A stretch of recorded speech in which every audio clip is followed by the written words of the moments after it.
just take caution and everybody slow down. So I'm really glad to be able to bring this topic forward. When we did our workforce development roundtables last year, we brought together all the sectors of our community to talk about what are their challenges with workforce. Some of the members that were part of our group, Gary White from Sitka and Fran from the Job Center, they came to every single session we had. We partnered with the university to be able to talk about, you know, what are they seeing, and the top 3 things that came out of it was training. So having the employees trained with the right information, ability to have training to upskill the workers they have. That was definitely one of the items, and it's one of the items we continue to talk about with the university. Housing is a big one. We have a group now. One of the priorities that came out of the chamber board was to talk about housing. Really, I think because there isn't a clear, this is how we're going to fix housing, it's to bring together those housing stakeholders, and we're actually going to do that over the course of the summer, but then bring our speaker series in the fall. We'll have 8 weeks all about housing. So I'm really hoping that we can really learn and collectively identify it, and I think solutions will come from conversations, as well as maybe identify what we could really be pushing towards and forward on around housing. And the third one was childcare. So many people didn't return back to work after the pandemic, and also there's just been so many things that have happened around childcare, but it didn't matter what sector you were in, their childcare came up. And so I've been attending the Childcare Now group since those conversations, and since I heard from all of our business members that this was an issue, and so I'm really glad to be able to bring this update now, as well as just to continue to support and maybe find some solutions where businesses and our business community can be part of the solution. So I'm really thankful for everyone that's here. I know there's some interactive parts and pieces to this. We have a couple people online, but we will have an opportunity for you to participate as well. And Carrie and Annette have a presentation prepared, and they will kind of guide you through that. We will be monitoring the chat. If you have any comments or need anything from us, we'll pull it up on one of our devices in the room. And let's go ahead and get started. I'm going to share your screen so I don't see my face on here. Oh, okay. Okay, I'll just step away. How about that? Sure. Okay. So we do have a little interactive piece that we hope works with the Wi-Fi capabilities today with all the tourists out here. So you would grab out your device and be ready.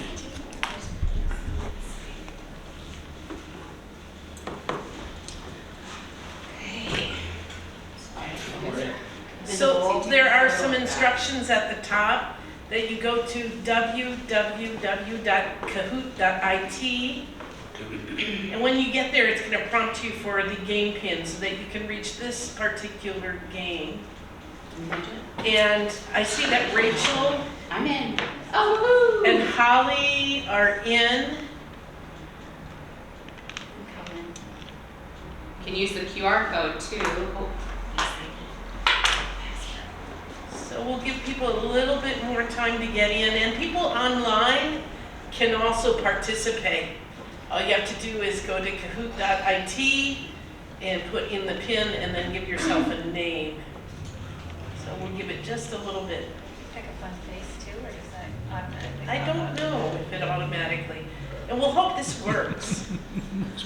Oh, you can change your. One thing we're going to be doing in this Kahoot is testing you on your knowledge of child care in Sitka, and we did bring some handouts that talk about Alaska and talk about Sitka in particular. I'm going to go ahead and hit the start button, and what's going to happen is a question's going to be popped up, and don't concentrate so much on the screen other than to read the question. Concentrate on your device, and you'll be asked to choose the correct color of the correct answer. So let's see if this works. Here goes start. Oh,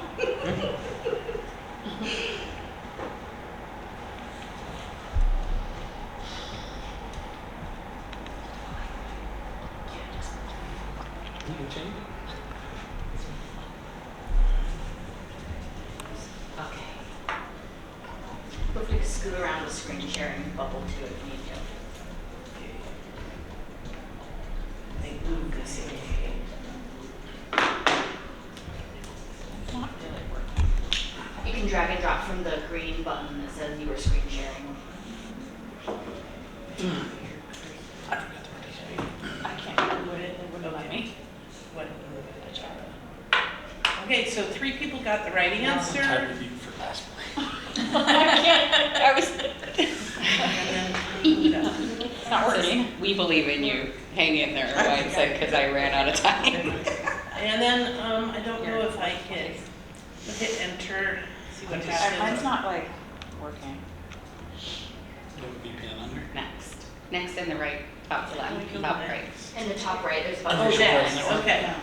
I have And we'll see who is ahead so Oh, far. Who's FS?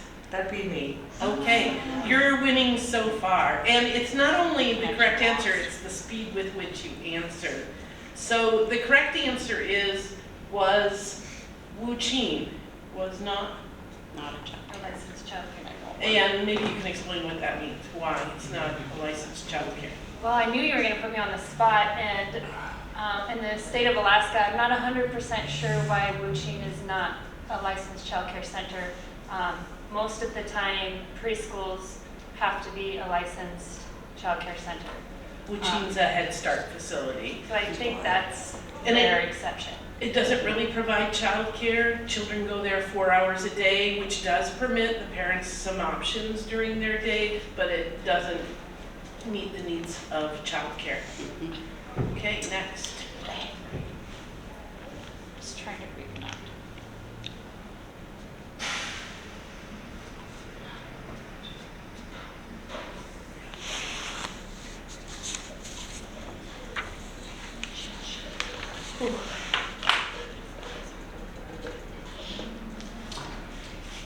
Okay, you're right, spot on.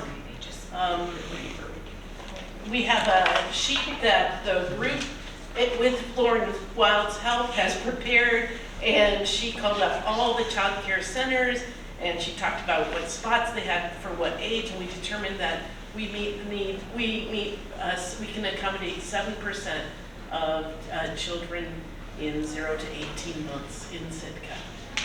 Let's see who's leading now.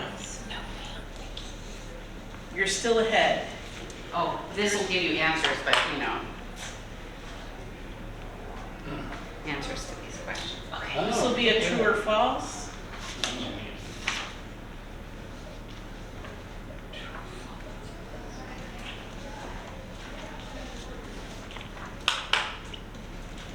And I'm going to go ahead and move ahead. And 5 of you got the correct answer. That is, 3 of you got the correct answers. That is false. 29%. 29%. And we now have a front runner. A new front runner. Coming for you. I'm coming for you.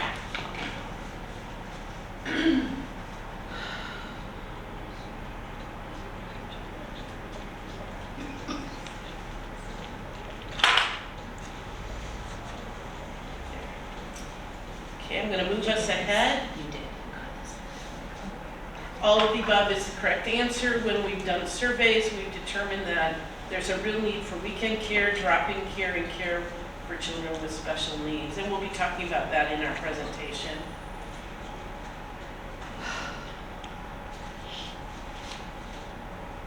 What's the cost of a typical, and again, we use the information on this sheet, a typical monthly cost for one child in full day child care. And I'm going to move us ahead, and the answer is $1,000. And it varies a bit off of that. My streak is Imagine lost. if you had 2 children. Oh, Okay. Just a couple more questions. True or false again? Yeah, that's true.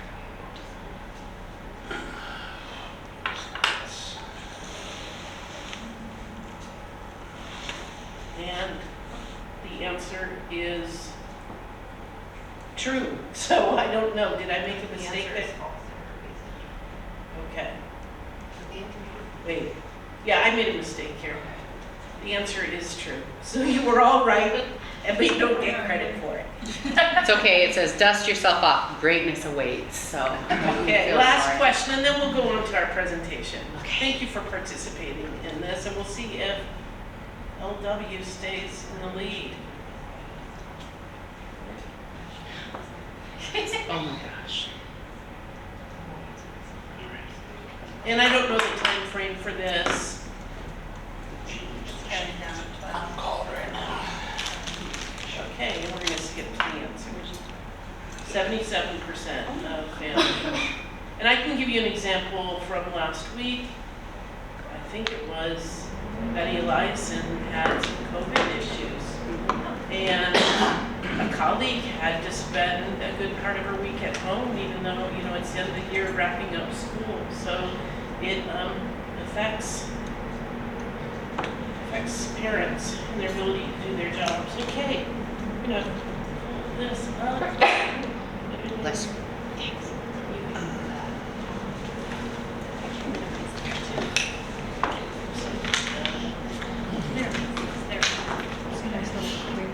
So we're gonna introduce ourselves. Why don't you go ahead? My name's Annette Evans. I was born and raised here in Sitka.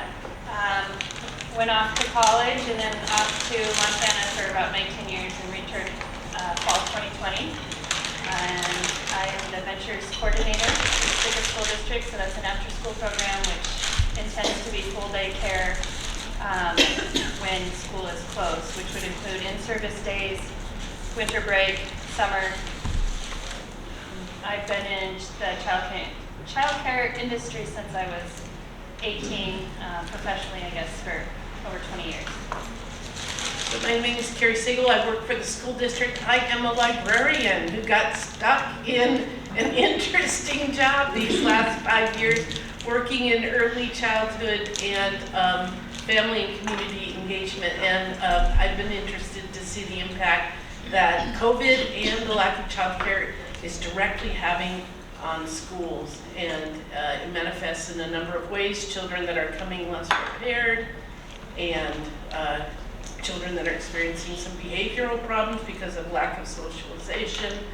So this lack of childcare impacts education.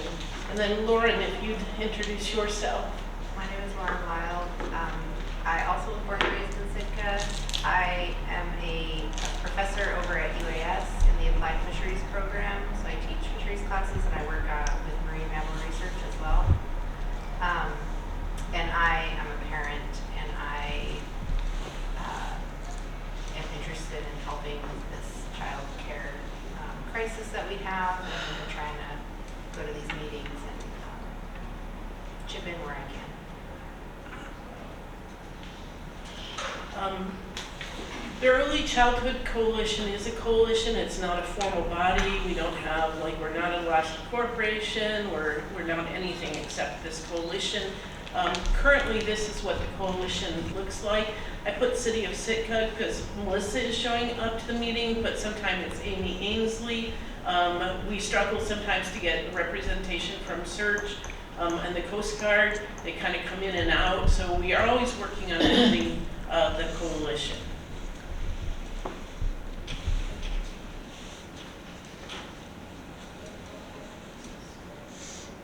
And we do have a mission statement, and the mission statement's long. I'm not going to read it to you, but what the end goal is strong families. So all that we do is to create families that's strong and healthy. Strong, healthy families mean a strong community and a strong economy.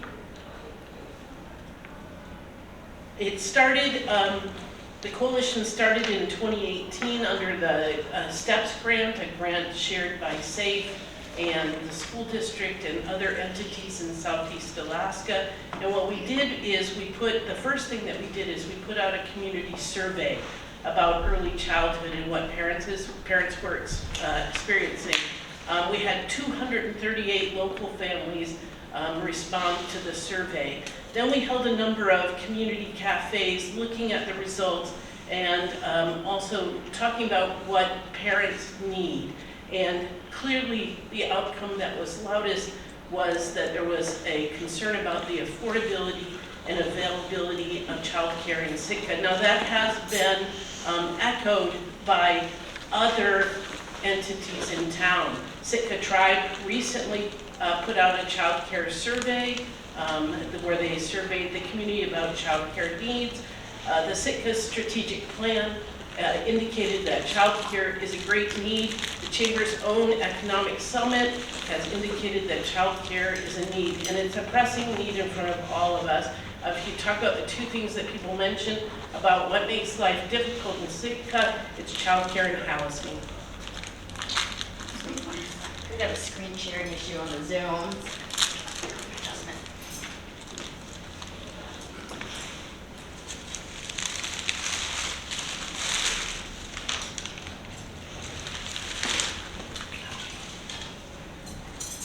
Thank you.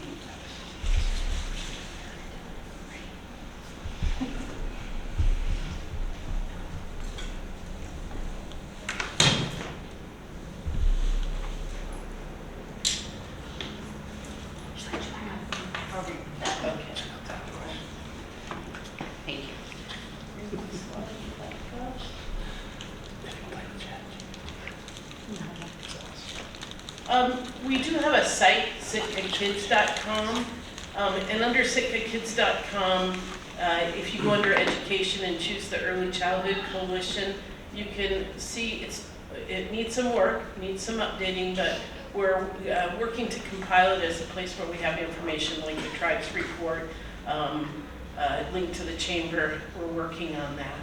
So that could be a resource in the future if you're looking for information.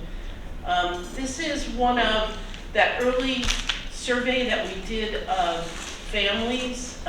This is one of the outcomes that showed us it was affordability and availability of childcare that was a concern. Now, one thing you should note about this graph is the results from people who were dissatisfied with childcare. And if they were dissatisfied, very few were dissatisfied with the quality of childcare. They were dissatisfied because it wasn't available, didn't meet their own needs, or it was not affordable.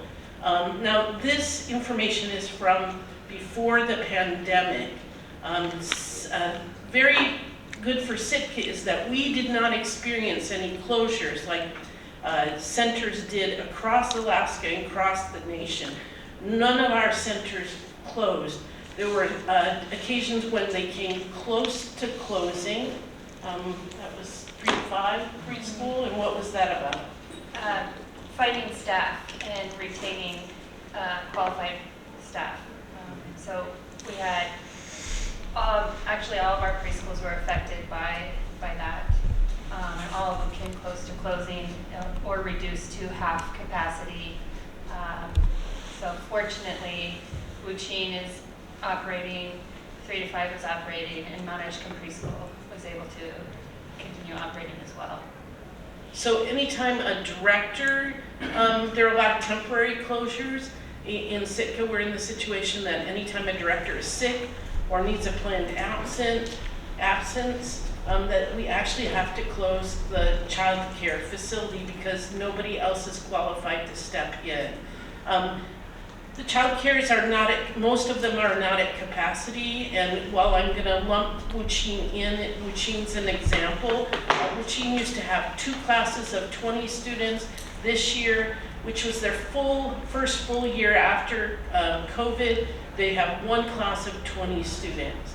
So there are 20 families out there that might be benefiting from not only the wonders of Wuching, but also having that bit of time in the day when they can go take a half-time job or just do the things they need to do to make progress in their family life.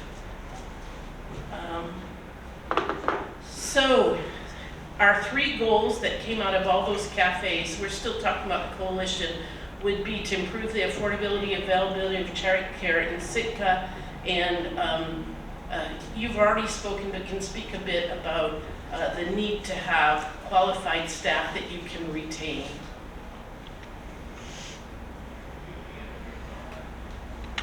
So staffing in the childcare industry is very challenging. I know everyone seems to be looking for employees right now, but as someone who's been in childcare for a long time, one of the biggest concerns parents have is turnover, and of course that makes things harder for the director or the employer of the childcare program, like turnover, because we don't pay enough, and it's not a career for most people. It is a stepping stone to something else, and so it's not a field of work that is valued by our society on the whole, and so a lot of the work that the childcare, or a big portion of the work childcare now is focusing on, is how do we change that, and it's something that we can do locally here in Sitka, and that's where we need to focus, but it is something that's been talked about in Washington, D.C. since 1940s, and it just goes nowhere. So hopefully, that's why we're here today, is hopefully we can start working on Sitka and what we can do here as a community. Just to talk about the Sitka Tribe Survey of Child Care, they specifically are interested in tribal citizen families, but child care doesn't exist separated from the larger community. So their interest is also that the child cares are operating well and serving tribal citizens well. They are interested in how to better meet the needs of special needs students, and that is a concern of all the child cares, is since they're poorly staffed, or sparely staffed is a better way to say it, they don't have the capacity to meet the needs of children that have extra behavioral and cognitive needs. So the tribe is especially interested in making sure that those students' needs are met. And then of course, like everybody has said, how do you have childcare during summer hours, fishing season, weekends, when the child cares don't provide that? So our group is always looking forward to working with the tribe to address these issues. And the tribe has been one of the main supports of additional supports to the child cares during the pandemic, with ARPA money and other funds meeting the needs of those child cares, whether it's some kind of emergency mechanical need or any other need, finding a way to meet those needs. Let's see what this says. What does it say there? Why is affordable, sorry, I'm reading all this. Why is affordable, accessible, and quality childcare important for Sitka? That's a great one, Lauren. And Lauren, maybe you can speak a little bit to how it's impacting families economically and Sitka economically. Do you have some of that information? Yeah, there was a business survey, a Southeast Alaska Business Climate Survey in 2022, and that was conducted by Southeast Conference. They do this every 5 years, and they're asking questions to businesses about specific barriers to business, and the businesses in Sitka, they did 36 businesses that had nearly 900 employees. And about 2/3 of Sitka business leaders called the lack of childcare in Sitka a barrier to their business. And then in a follow-up question, 67% of Sitka business leaders said that increased childcare availability would allow their organizations to expand. So it's having a very significant impact on businesses in Sitka. And that was, I think that's like a publicly available business climate survey that I'm sure you guys all know about. But yeah, I mean, I just see from my experience as like a parent of a young child in Sitka, I'm seeing like a lot of families leaving town. I'm seeing a lot of young families leaving town before or right after they have kids, because they just can't both work, and there's just no child care for infants and toddlers in Sitka. And in preschool, there's a little bit better for ages 3 to 5, but we have about 67% coverage, 64. But if you can't get into a preschool or your child does have special needs, it's just really tough. And so I just see a lot of families, like, it's like you mentioned earlier, it's housing. Being able to afford to buy a house in Sitka if you're a young family, and then you have a child and you can't get care. What do you do? So yeah, that's just been my experience. And Lauren sort of addressed the first item up there. We're going to come back a little bit to economics, but Annette also has information about why we should start looking at child care, not just as child care, but as early childhood education. So for years, people or neuroscientists have understood the brain development, and but our school system starts kindergarten at age 5. Some people wait until age 6 to enroll their children. But at birth, the average baby's brain is a quarter of the size of an adult's brain, and that's why their heads are so big. But by the time that they're age 3, 80%, it's developed to 80% of the size of an adult's brain, and by age 5, it's nearly fully grown. So a newborn baby's brain has all the neurons that it will have for the rest of its life, but it's the connections between those neurons that really make the brain work. So those early childhood years are critical. But as our public school system is not set up to address prior to age 5. According to an article that was published in November of 22 by the United Nations Educational, Scientific, and Cultural Organization, when children are in a healthy, safe, and learning well in their early years, they are better able to reach their full developmental potential as adults and participate effectively in economic, social, and civic life.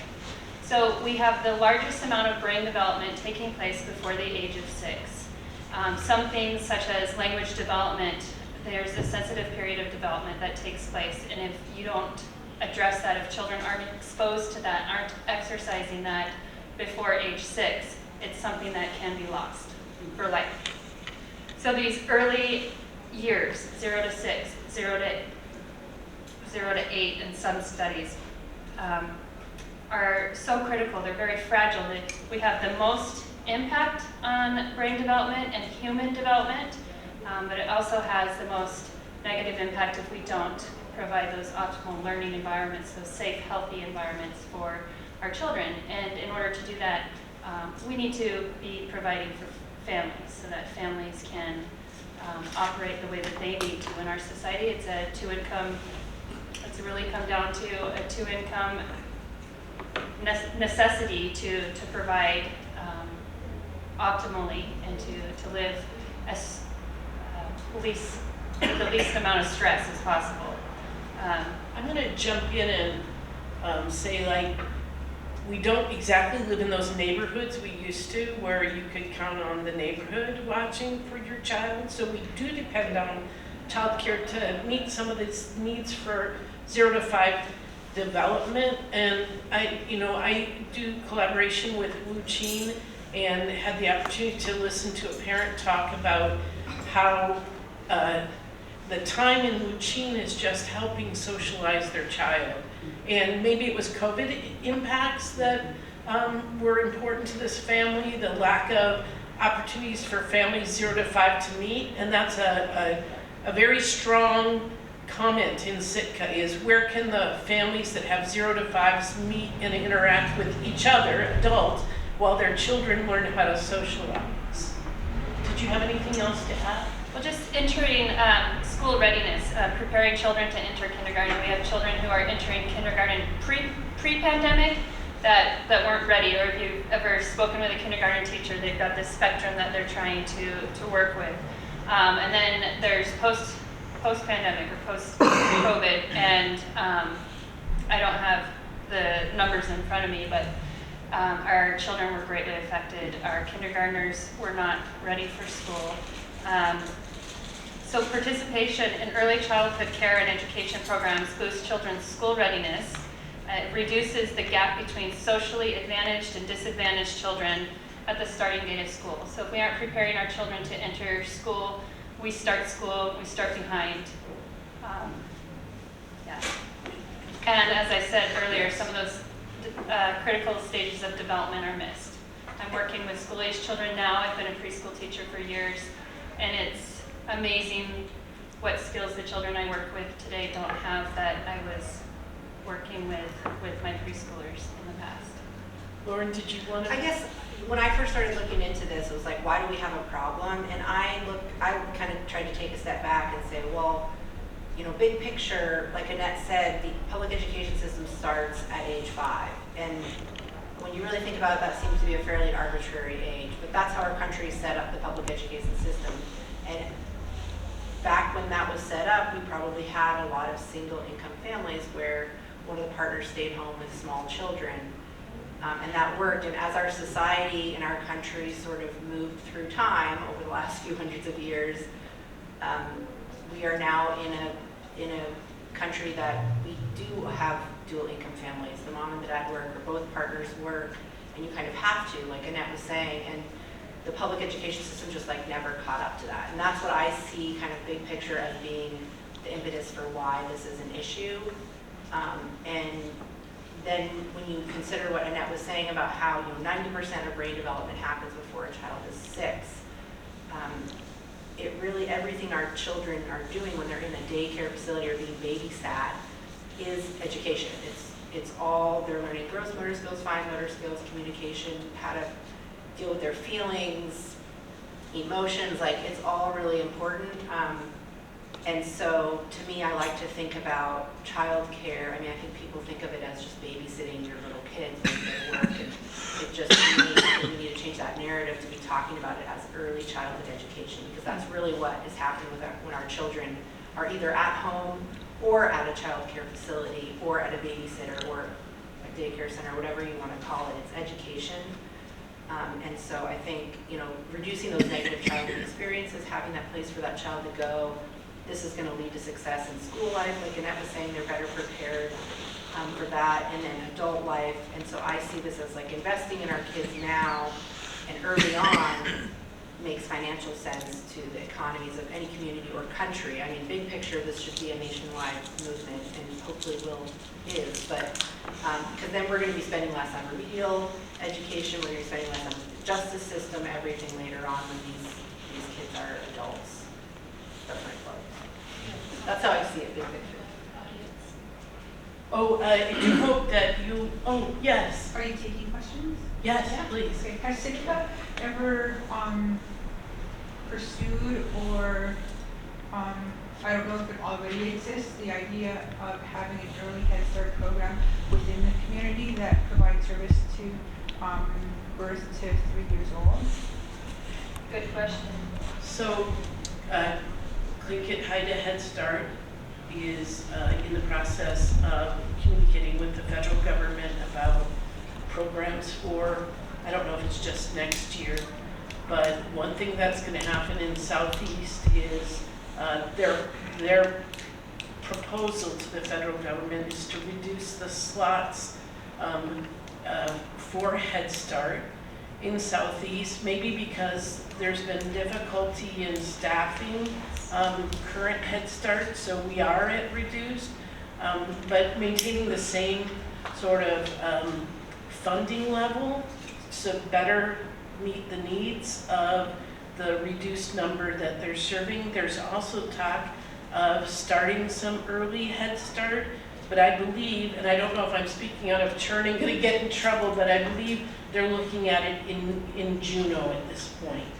So it's something that Sitka might consider pursuing, but at this point, it might be status quo next year for Head Start in Sitka, or it might be what's called going to duration, which is going to a full day of Head Start, but it's still up in the air for Sitka.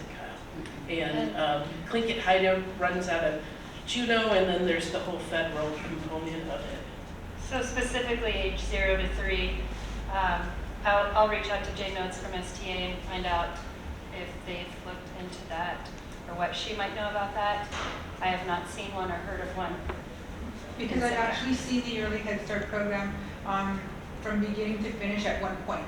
And it is very successful. And I know that a lot of people are worried about the labor that would be provided and the teachers that would be providing service within these programs.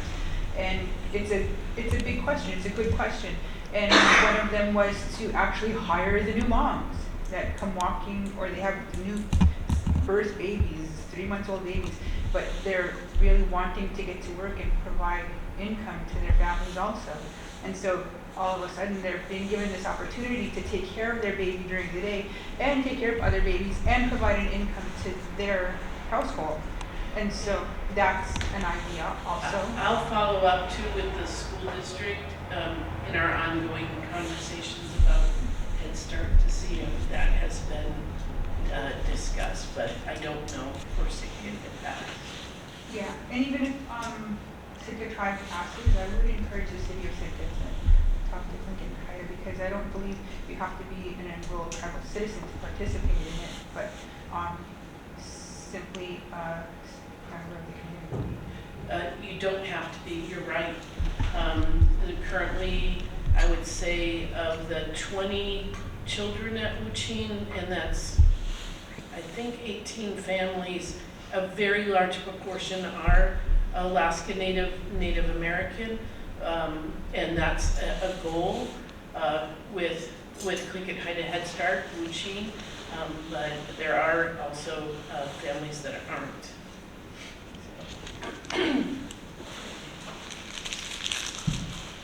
And we've already done some talking about the economic impacts of childcare or lack of childcare. Statewide, total economic loss resulting from lack of childcare was $165 million. And this handout in is from 2022. Child Care Coalition of Alaska using the U.S. Chamber of Commerce data. So you might want to take a look at that when you get a chance. We're going to move ahead to talk a little bit about this Early Childhood Coalition is not only concerned about child care, but we've sort of, like, during this period, whittled down to really focusing in on child care. In fact, we have a working group called Child Care Now. And we're meant to have monthly coalition meetings, and it's turned out to be just weekly Child Care Now meetings. We were formed last September when child care was chosen as a health summit goal. We meet weekly at 10 o'clock via Zoom, and anyone is welcome to participate. We were chosen as the longer term goal, but right now we're still working on kind of short-term goals, and you can see them there. Annette can talk about goal number 1, because we haven't had success there. We've had success on some of the goals, but maybe you can speak to this difficulty. Just a sub-list. So childcare is not a part of the school system. So I consider myself a teacher, and I ran and operated a Montessori school. And even in that Montessori school in Bozeman, Montana, where there was multiple Montessori schools, it was still very, very hard to create a sub-list of sharing employees, because we don't have enough employees to begin with.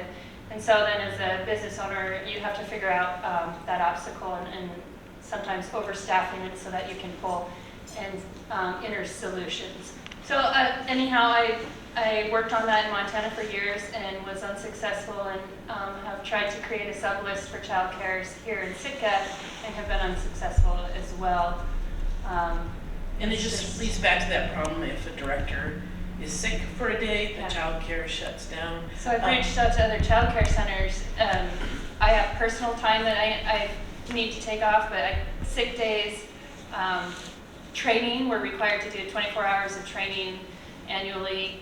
I wanted to go to Juneau to advocate to the legislature, but anytime that I'm out of my building, we can't provide for children. So in Venture's case, we have to close the door. So, and then like that happened at Betty Eliason recently. The director was off at director's training, and they were closed for about a week, and then she came back, and then it sounds like there was a COVID issue, and so yeah, it's really unfortunate. There's not enough trained people to create a sub-list, let alone to increase our capacity.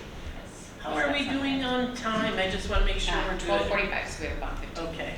That's one of my questions I have is the regulatory environment an issue with bringing on more folks? And then is there apprenticeship programs that try to bring more staff in? Annette can probably speak best to that. It is an issue. Yeah, it is an issue. And so like even Ventures being a licensed childcare center in the Sitka School District, I have so much red tape with the Sitka School District, I can't pull a para in to work in my classroom. So that's a unique situation, but in childcare in general, you can't just pull anyone in to sub. Even volunteers, you have to have a background check first. So there's a process. So creating a sub list would be where we have people who are qualified, who are on your roster, that are approved to come into the classroom. So yeah, there's that issue, if that's what you meant by regulatory environment issues. Well, I think so. I mean, I just don't know, what your qualifications are to become a provider. Right, and then we're working on creating in Sitka something to work towards a pathway to career so that people have the adequate training to be in the classroom for the licensing requirements.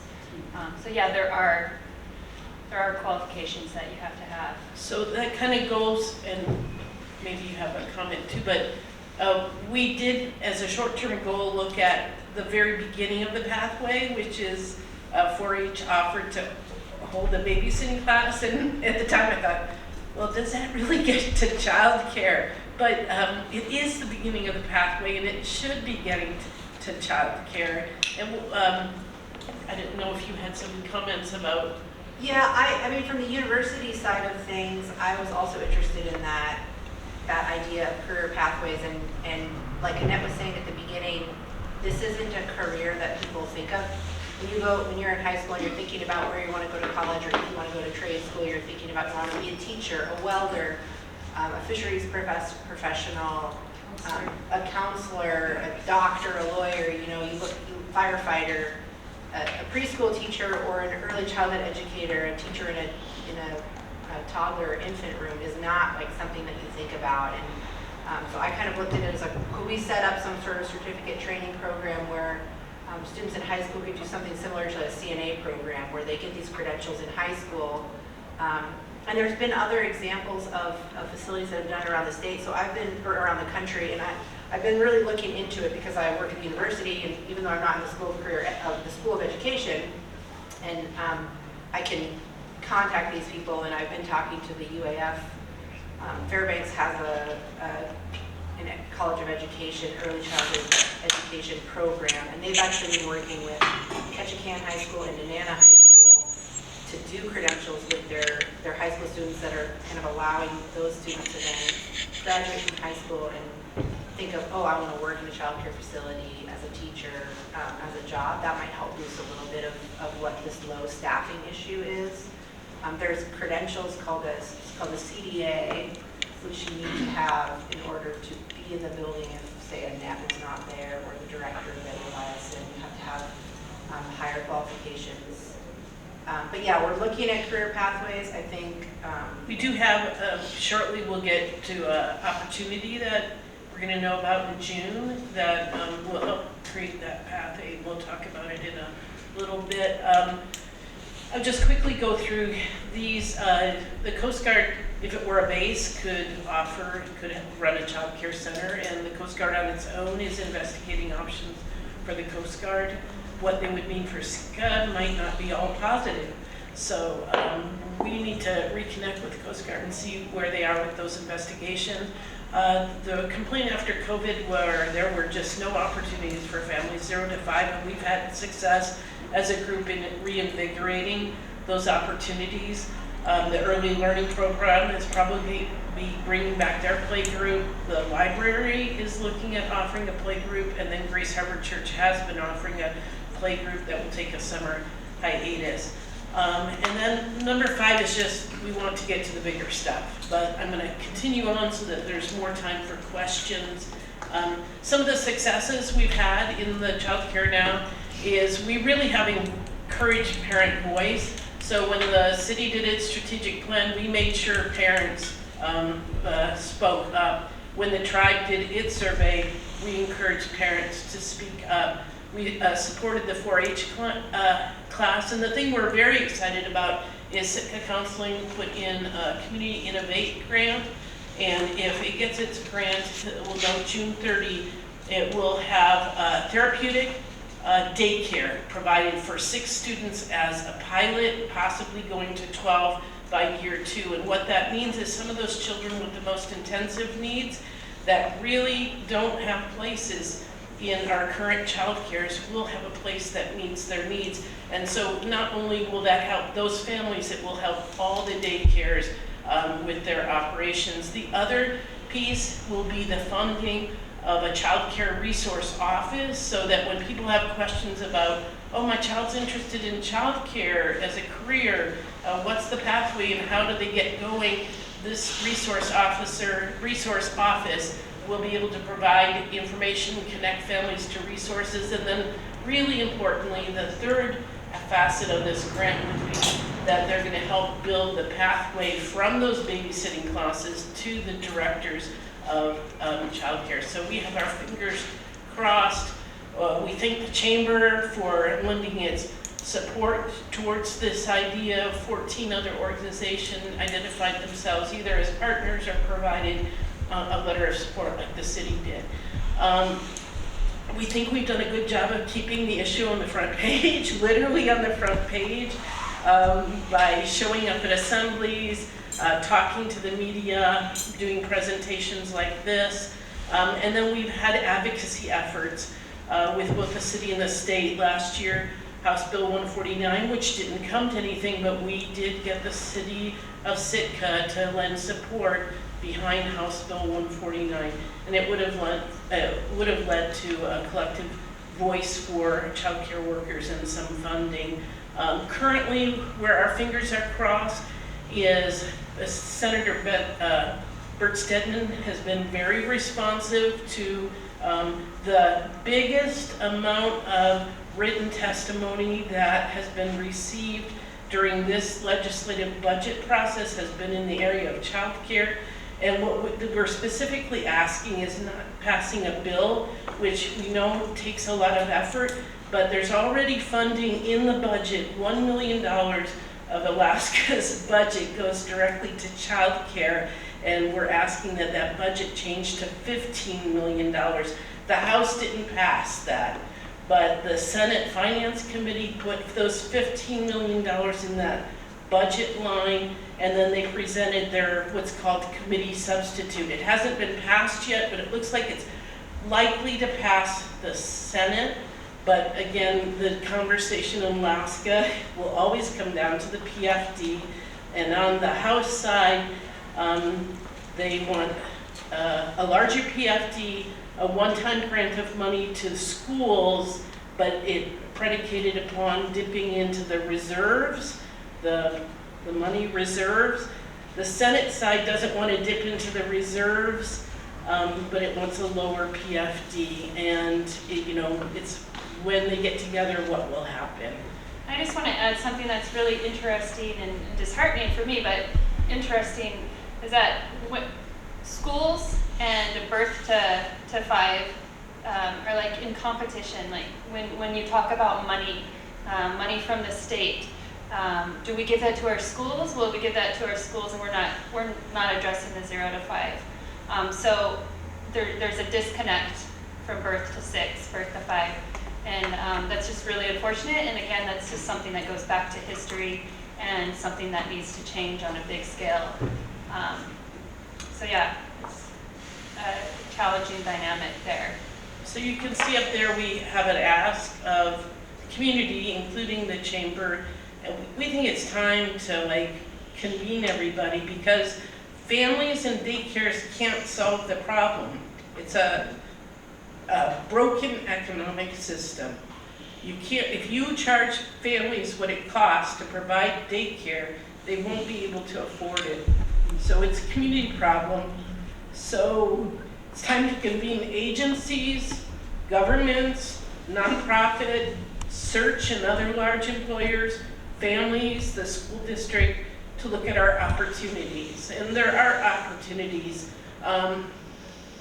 We have a lot of ideas. We've had ideas brought to us. There's ideas that ran through my head for years.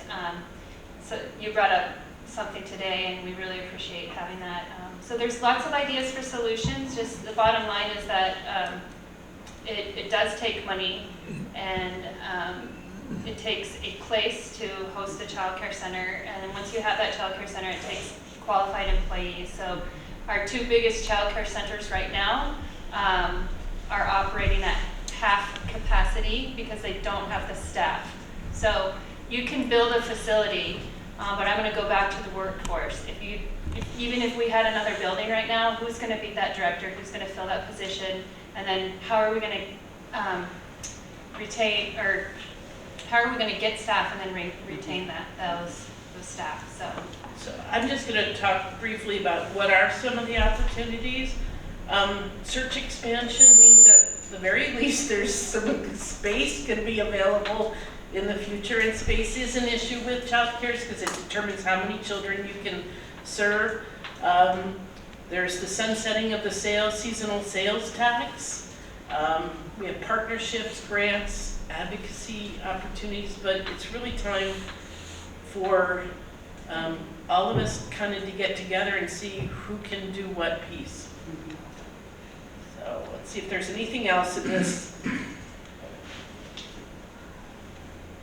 Thank you. And then where did we get some of these figures for this presentation? There it is. So we're not experts. Yes, But we'll take, she's an expert. But we'll take questions. So I just have a comment. You mentioned the Southeast Conference's Business Climate Survey. That's actually happening again now as we speak. So you could go to the Southeast Conference website and get a lot of people to respond if you want. Okay, are you writing down? I am. Thank you. Any other questions? I wonder if you could talk about, I know Juneau, 8 years ago I went to a innovation summit and they were all creative around, seeing this need and working together as a community. Can you talk about some of the things Juneau is doing to either supplement or offset the cost? Talk about how Juneau has implemented a municipal support of child care, and it was a long process for Juneau, and they did reach some kind of really good assembly and speakers on their side, but what they have is they have a per pupil, per student support of child cares. So the child cares sign up with AEYC, and which administers the program.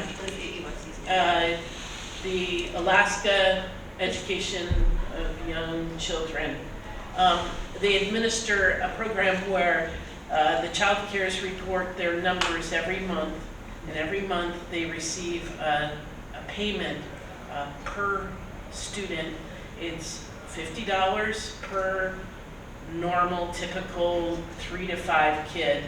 It's $200 for infants, so it's one way that they're better supported in meeting their finances. But they also, even with that program, they also struggle to maintain Vectors. the opening. I think they've lost a child care or two in long They lost a standing. huge just sector recently- that was open for 50 years, yeah. Wow. Because they can't find a director. And then I was recently at a conference over in Juneau, and why can't you fill this position? Because the employer isn't willing to pay someone that needs those credentials enough to survive. So, yeah. So I guess we would maintain that it all comes down to that, is money that Salaries. needs to go into salaries and benefits, is what will kind of be the breakup of the locked river in ice of child care. The public education system is funded, subsidized by the government. Our tax dollars go into that. The child care and early childhood education sector is private. And that's where the problem is. You can get a federal grant, you can get loans to send your children to college. Young adults can get loans to go to college. You can't go to a bank and ask for a loan to send your child to preschool. And you shouldn't have. And the other thing, to your point, Rachel, Anchorage just passed last month an ordinance to use their marijuana tax for a line item in the budget for early childhood education and childcare. So Juneau's got it in their budget, Anchorage is just putting it in their budget. I think I would love to see Sitka find a place for it from some revenue source. Carrie mentioned the 1% seasonal sales tax bond that's coming up. Yeah, and while we have some experts in childcare, we're also not experts in like the system. Yeah. So we feel like we're always like late to the game. Like I was I know. sitting at the meeting where the marijuana was passed, and I thought, oh no, we should have They're been always pretty asking. good things though. It's not We like. should have And been again, asking. we don't want our 0 to 5-year-olds development to have to compete with our school system, which is constantly struggling. Teachers aren't making enough money in our public school system. But unfortunately, that's where we're at. So it'd be wonderful if we could see some sort of connection. Yeah, well, I know that the Alaska Chamber put childcare as a priority, which I First think time ever. is the first time ever. I think it's groundbreaking, but it's progress, right? Yeah. And it's showing how important it is for employers to be at the table and to be paying attention and to be finding solutions. And I think that's what we need to do. So I'm glad I can, be a conduit for that as much as I can. And I think, the ideas and getting solutions. So let's talk more about how we can put together a convening and get some more ideas and more collaboration happening. I did see that, I don't know when your economic summit is each year, but I'm hoping that this goal stays in for Yeah. next year. Right? So Keep how the does that, conversation. It's so critical because it's affecting our workforce, and our workforce is what is keeping our businesses open. And I mean, it's a piece, and it's touching all of our economy. So And so many employers, they don't want to dabble in childcare. They're afraid of it. Even getting liability insurance to operate a childcare center, people are just kind of scared of it. So like, I'd like to put myself out there. If an employer wants to help their employees with childcare, or wants to help, that's what our Childcare Now task force is. Like, if people have questions on how to do that, we have ideas, I have information, and I get it, it's new, change is hard, and when you don't know something about a field, like, we've had people come up to us and say, no, childcare is not in our mission statement. We are not legally liable or legally obligated to provide childcare. So we don't want to go there. So. but how could it be by using space that's available, or is there There another are way? options. There Well, are. and how could an incubator of businesses be created, right? So, Absolutely. well, thank you very much for coming and presenting for us. Like I said, we'll see you back here in 2 weeks, and maybe not in this specific room on a busy shift day, but it was entertaining to watch all this activity. We'll be on Friday. We'll be here at the Centennial across the hall here in the auditorium, so please join us. And thank you all for coming, and let's keep this conversation going and see if we can get some solutions happening. Thank you. We have all kinds of flyers and fun resources and stuff on this table, so please take things. Yes. Yeah, and here at the Centennial, we'll figure out what room we're gonna use. If we were turned around, it might have been less distracting. I like the size and shape of this room though.